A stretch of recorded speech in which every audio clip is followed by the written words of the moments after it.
할렐루야. 하나님이 우리와 함께 하십니다. 하나님께서 오늘도 은혜 주실 줄 믿습니다. 시온 찬양대신가 봐요. 너무 찬양 잘하시네요. 이렇게 좋은 아름다운 찬양 처음 들어봤습니다. 와, 대단하십니다. 하나님께서 기뻐 받아 주실 줄 믿습니다. 찬양할 때마다 하나님의 은혜가 넘치시기를 바랍니다. 하늘 문이 열리고 하나님께서 영광 받으시는 찬양을 할 수 있기를 바랍니다. 로망 룰랑이 쓴 소설 장 크리스토프로 노벨 문학상을 받았어요. 저도 소설에 대해서는 잘 모르는데요. 찬양을 생각하면서 이 소설에 대한 부분들을 생각을 하게 됐습니다. 한 젊은이가 있었어요. 작곡가를 꿈꿨습니다. 어떻게 하면 좋은 작곡을 할 수 있을까? 그런데 한 나이 드신 분이 최고로 훌륭한 교향곡을 들려주겠다. 이 젊은이를 데리고 갔습니다. 어디로 데리고 갔느냐면 시내가로 데려갔습니다. 그곳에서 아름다운 교향곡을 들어보라는 거예요. 거기에는 개구리들이 소리를 높여서 울고 있었어요. 하나님이 창조한 개구리가 소리를 높여서 찬양을 하고 있지 않느냐. 그것이 배경이 돼서 이 젊은이가 위대한 음악가가 되죠. 바로 베토벤이 이 소설의 근거에서 쓴 내용입니다. 하나님을 찬양하는 많은 만물들을 보면서 우리들이 찬양에 대해서 생각을 해보게 됩니다. 다윗도 찬양의 사람이었잖아요. 그래서 시편 19편 1절 말씀을 보면은 이렇게 찬양하고 있지 않습니까? 하늘이 하늘의 영광을 선포하고 궁창에 그의 손으로 하신 일을 나타내는다. 하늘을 보면 하나님의 찬송가가 들린다. 궁창을 보면서 하나님의 하신 일을 발견할 수 있다. 다윗은 그렇게 말했어요.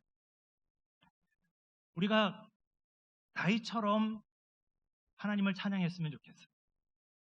시온 찬양대에 다윗처럼 자연 만물처럼 하나님을 찬양했으면 좋겠어요. 아름다운 찬양을 하나님께 돌리셨으면 좋겠어요. 그러면 어떻게 하면 될까? 저에게는 고민이 많았어요. 목사님에게 부탁을 받고 찬양대 혼신 예배라고 하는 거. 벌써 몇 번을 거절을 했는데 찬양대 혼신 예배는 저는 아닌 것 같다고. 왜냐하면 전문가도 많으시고 어떻게 해야 할지 저는 잘 모르겠다고. 그러면서 한 달을 고민을 하는 거예요. 어떻게 해야 될지, 무슨 말씀을 전해야 될지. 그런데 하나님께서 오늘 말씀을 저에게 주시더라고요. 그래서 제가 성가에 대해서는 잘 모르지만, 찬송가에 대해서는 비전문가지만 오늘 말씀을 같이 나누면서 찬양은 이런 거다. 하나님의 음성을 같이 들으셨으면 좋겠어요. 찬양 어떻게 해야 하는지, 또 찬양은 누구에게 돌려야 되는 건지, 그리고 찬양은 언제까지 지속이 되는지 오늘 본문은 우리에게 말해주고 있거든요. 오늘 본문을 보면서 저도 배우고 우리 시온 찬양대도 하나님의 말씀을 따라서 배워서 더 아름다운 찬양, 지금 훌륭하시지만 더 아름다운 찬양을 할 수 있기를 바랍니다. 그러면 한번 본문을 돌아가서요. 어떻게 찬양해야 될까? 11절 말씀은 우리에게 이렇게 말해주고 있어요. 11절 말씀을 같이 한번 보셨으면 좋겠어요. 11절 말씀을 보시면은요, 방법을 알려주셨는데요. 어떻게 말씀하셨느냐면요, 강야와 거기에 있는 성읍들과 게달 사람이 사는 마을들은 소리를 높이라. 셀라의 주민들은 노래하며 산 꼭대기에서 즐거이 부르라. 하나님께서 방법을 알려주셨는데요. 어떻게 하셨느냐면요. 소리를 높여라, 노래해라, 즐거이 부르라. 이 세 방법을 알려주셨어요. 그런데 하나님께서 우리를 어떤 존재인지를 설명하면서 이렇게 찬양하라는 거예요. 그래서 10절부터의 말씀이 중요해요. 한번 10절 말씀을 보면 자세히 생각을 해보면 10절 말씀 하나님께서 어디서부터 시작하셨느냐면요. 바다부터 시작하셨어요. 항해하는 자들과 바다 가운데 만물과 어디부터 시작하셨느냐면 바다부터 시작을 하시거든요. 왜 바다일까? 멀리 있다고 하는 느낌이 들잖아요. 바다는요. 물론 바다는 가깝지만 이스라엘 백성들 입장에서는 바다가 멀게 느껴지는 거죠. 바다에서 어디로 갔느냐면요. 다시 10절 말씀으로 한번 돌아가시면요. 그 다음은 섬으로 갔어요. 섬들. 바다에서 시작했는데 섬들로 갔거든요. 그리고 사람들아 새 노래로 노래하며 라고 했어요. 그러면 새 노래가 뭘까? 새 노래가 뭘까를 알아야 이 말씀이 해석이 돼요. 근데 본문을 보면 새 노래라는 의미가 아무데도 나오지 않아요. 아무리 살펴도 새 노래가 뭔지가 나오지 않아요. 그런데 우리가 실망할 필요는 없어요. 왜냐하면 다른 곳에 많이 나와 있어요. 새 노래가 무엇인지를 말해주는 거거든요. 한번 보시면은요, 새 노래는 요한계시록에서 보셨을 거예요. 한번 보시면 요한계시록 14장 1절에서 3절을 보시면은 하나님이 찬양에 대해 설명을 해주셨는데요. 새 노래라는 용어를 쓰셨어요. 한번 제가 읽어볼게요. 또 내가 보니 보라 어린 양이 지온산에 섰고 그와 함께 14만 4천이 서 있는데 그들의 이마에는 어린 양의 이름과 그 아버지의 이름을 쓴 것이 있더라.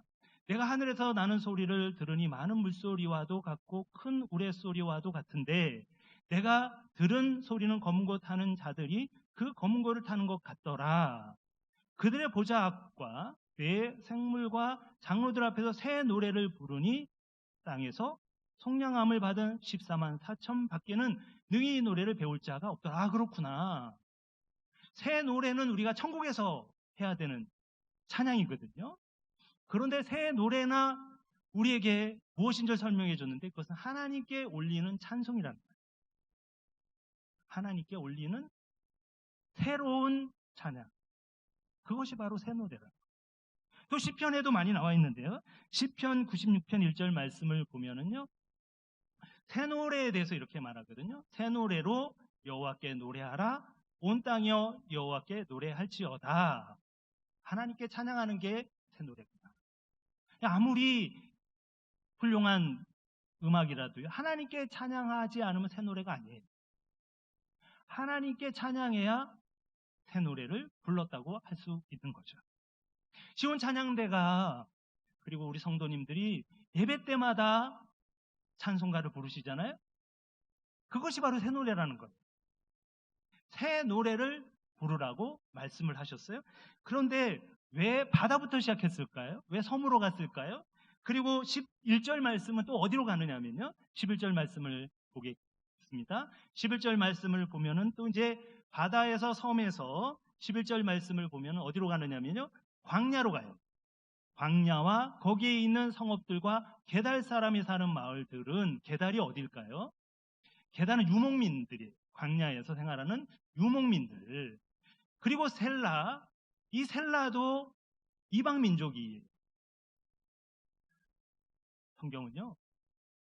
이스라엘 백성에서 먼 바다부터 시작해서 광야로 나아가서 그 사람들을 통하여서 새 노래를 부르라는 거예요.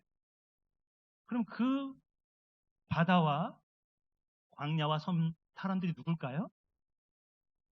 우리예요. 우리가 바로 이스라엘 백성들에게는 개처럼 취급받는 이방인이었다는 거예요. 우리가 섬 사람이라는 거예요.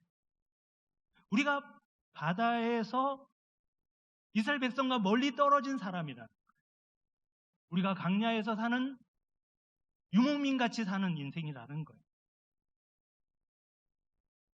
감사하면서 찬양하라는 것이죠. 어떻게 찬양하라고 했습니까? 11절 말씀을 다시 이제 방법을 알려주셨는데요. 11절 말씀을 보면은요, 광야와 거기에 있는 성읍들과 게달 사람이 사는 마을들은 소리를 높이라. 소리를 높이라. 이것은 목소리만 높이라는 게 아니에요. 전심을 다해서 찬양하라는 거예요. 어떤 분이 기도해 주셨는지 모르지만 제가 기도에 굉장히 은혜를 받았어요. 어쩌면 하나님께서 주신 말씀과 저렇게 똑같을까? 듣고 기도하시는 것 같아요. 사람 신경 쓰지 말고 하나님만 바라보고 찬양할 수 있도록 기도하셨잖아요. 저 깜짝 놀랐어요. 어떻게 성경을 미리 듣는 것처럼 기도하실까? 우리가요, 사람 신경 쓰고 찬양하지 말라는 거예요. 즐거이 부르라. 그리고 또 뭐라고 그랬죠? 노래하라는 거예요. 노래하면서 하나님을 높이라는 거예요. 하나님께서 기뻐 받아주신다는 거죠. 하나님은 우리에게 이사야 말씀을 통하여서 너희들이 이렇게 찬양해달라고 부탁하시는 거예요. 하나님이 그만큼 찬양을 기뻐하시는 거죠. 우리가 찬양할 때요, 하나님만 생각하고 찬양해야 돼요. 즐겁게 찬양해야 돼요. 노래해야 돼요.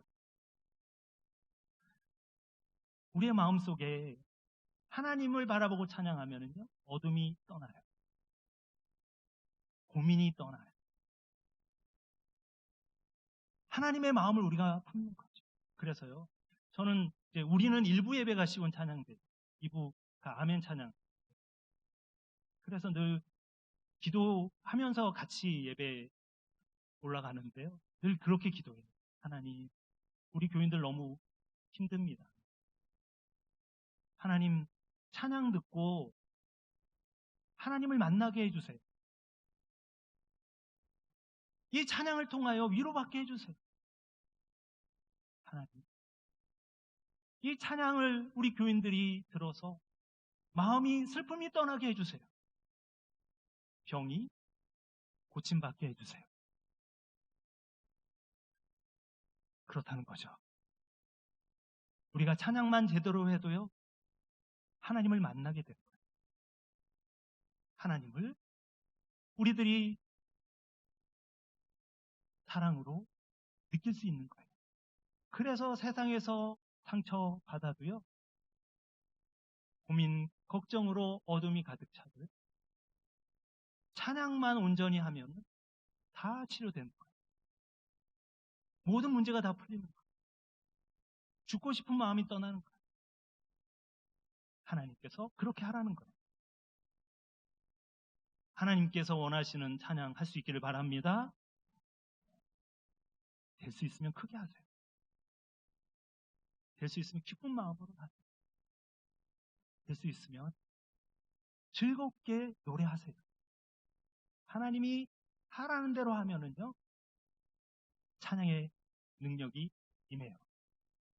찬양하면서 하나님 만나는 거고요, 찬양하면서 은혜 받는 거예요. 찬양하면서 병 고치는 거예요. 하나님이 제일 좋아하는 것이 찬양이라고 했잖아요. 우리 같은 섬사람, 우리 같은 바다에 머무는 사람, 이스라엘 백성들이, 이방인들은 불쏘시개로 쓰려고 만들었다고 하는데 우리가 그런 존재였잖아요. 그런데 하나님께서 우리를 모아주셔서 찬양할 수 있도록 만드셨잖아요. 그러면 우리가 즐겁게 찬양해야 돼요. 소리를 높여서 찬양해야 돼요. 전심을 다하여서 찬양하셔야 돼요. 어쩔 수 없이 하는 찬양, 하나님 기뻐 안 받으세요. 시온 찬양대가 주일 예배 때마다 생명을 걸고 찬양했으면 좋겠습니다. 하나님이 기뻐하시는 찬양할 수 있기를 바랍니다. 11절 말씀을 다시 한번 볼게요. 11절 말씀을 보면서 찬양할 수 있기를 바랍니다. 강야와 거기에 있는 성읍들과 게달 사람이 사는 마을들은 소리를 높이라. 셀라의 주민들은 노래하며 산꼭대기에서 즐거이 부르라. 얼마나 좋아요. 아무나 찬양하는 거 아니에요. 섬 사람도요, 하나님이 사랑하시는 사람, 부르신 사람만 찬양하는 거예요. 세상 사람들은요, 입이 있어도 찬양 못해요. 왠지 아세요? 하나님이 선택하지 않았기 때문에 그래요. 근데 우리는 선택받았잖아요. 섬 사람, 바다에 있는 사람들이, 광야에 사는 사람들이 하나님께서 부르셔서 찬양할 수 있도록 특권을 주셨잖아요. 우리 아무렇게나 찬양하면 안 돼요. 하나님 뜻을 가지고 찬양하셔야 됩니다. 우리가 하나님의 뜻을 따라서 아름답게 찬양하여서 하나님의 놀라운 능력을 같이 경험해 가시기를 바랍니다. 그러면요, 하나님이 누구라고 말씀을 하시는지 찬양을 하는 대상이 누군지를 설명해요. 보세요. 14절부터 16절까지 보시면 하나님이 이런 분이니까 찬양하라고 말하고 있거든요. 14절, 16절 말씀을 같이 한번 볼게요. 14절은 이렇게 시작을 해요. 내가 오랫동안 조용하며 잠잠하고 참았으나 내가 해산하는 여인같이 부르짖으리니 숨이 차서 심히 헐떡일 것이라. 이게 무슨 말이에요? 오랫동안 조용하며 잠잠하고 참았다. 하나님이 참으셨다는 거예요. 우리가 얼마나 죄를 많이 범하고 살아요? 하나님께서 잠잠히 참으셨다. 죽을 수밖에 없는 우리, 저주받은 우리, 하나님 마음을 아프게 했던 우리, 하나님께서 참으셔서 인내하셨다는 거예요. 그것을 알아달라는 거예요. 그렇더라고요.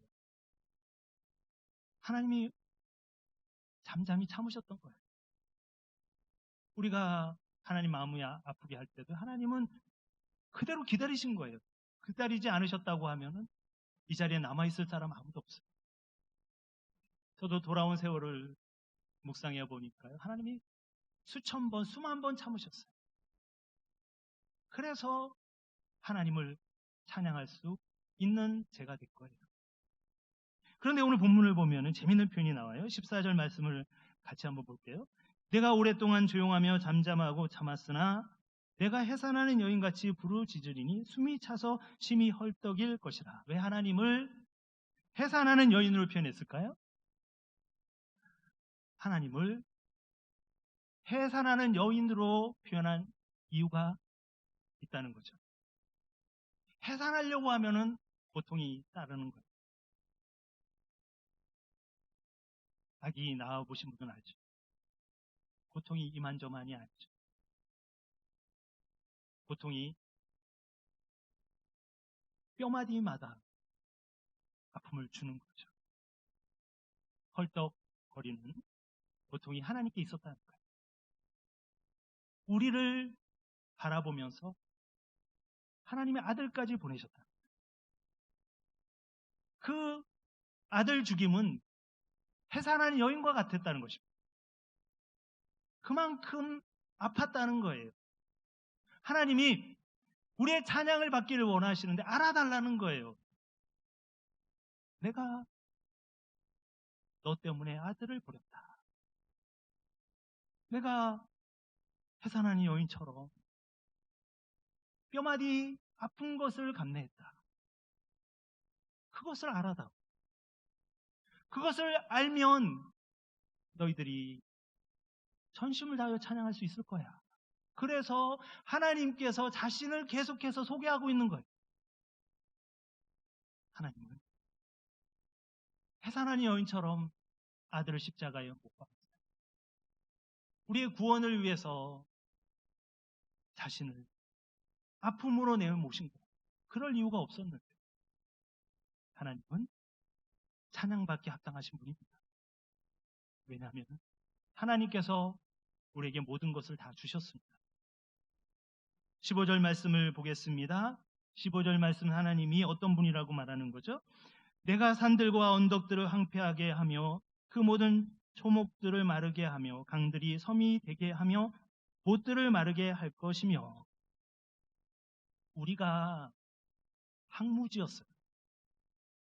우리가 항폐했어요. 그런데 하나님께서 우리의 인생을 바꾸신 거예요. 우리 가정을 바꾸신 거예요.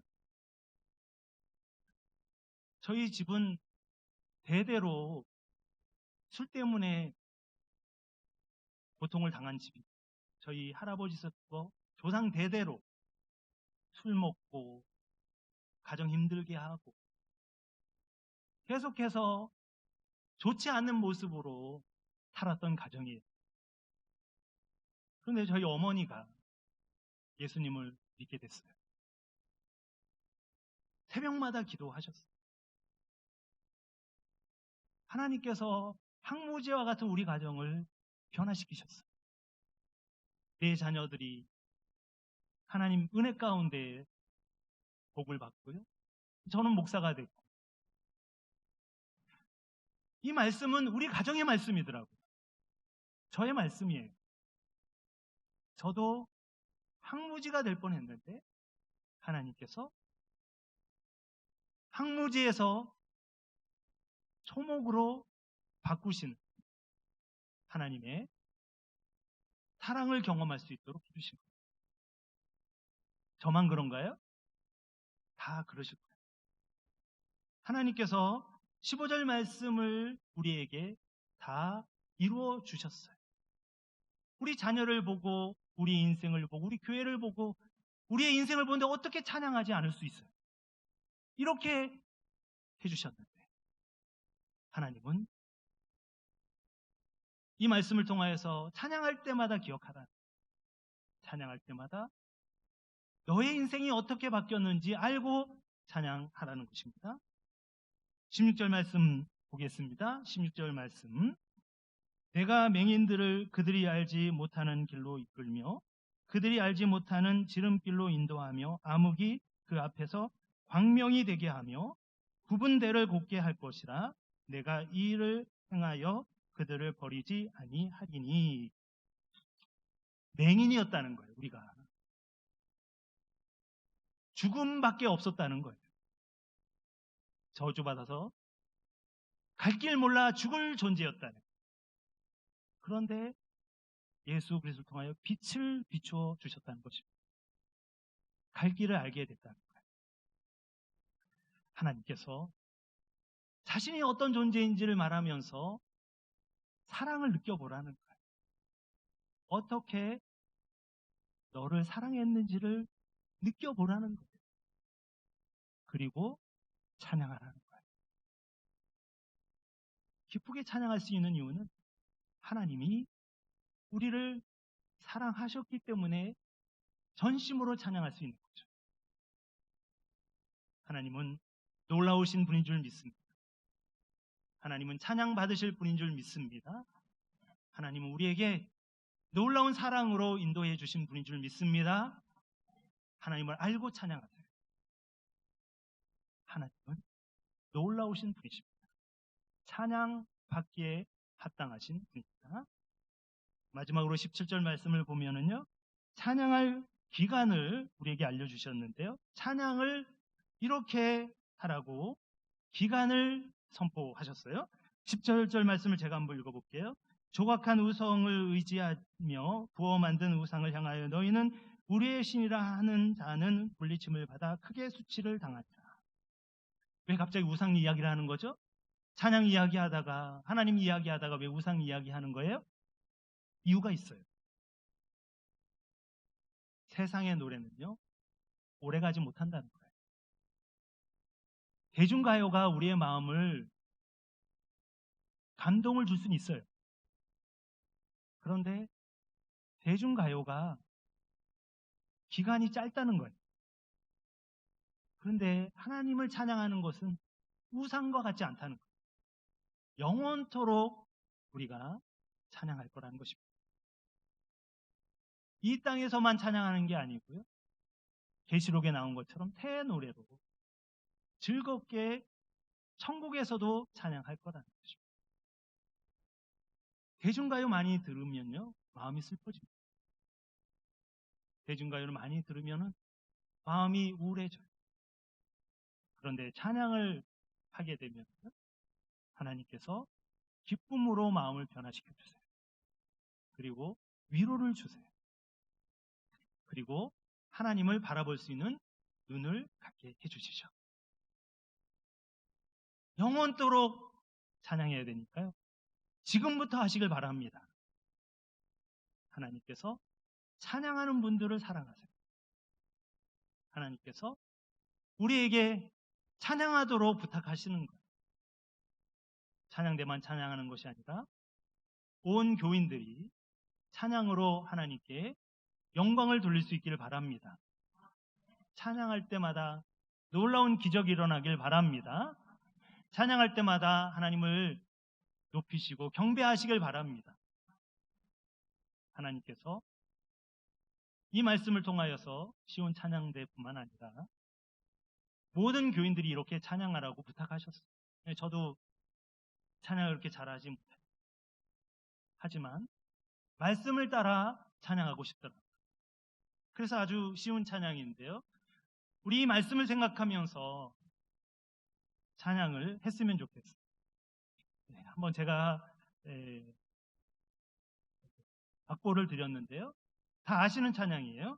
우리 마지막으로 이 찬양을 이 말씀에 근거해서 기쁘고 즐겁게 하나님을 찬양했으면 좋겠어요. 우리 다 같이 한번 찬양해 볼까요?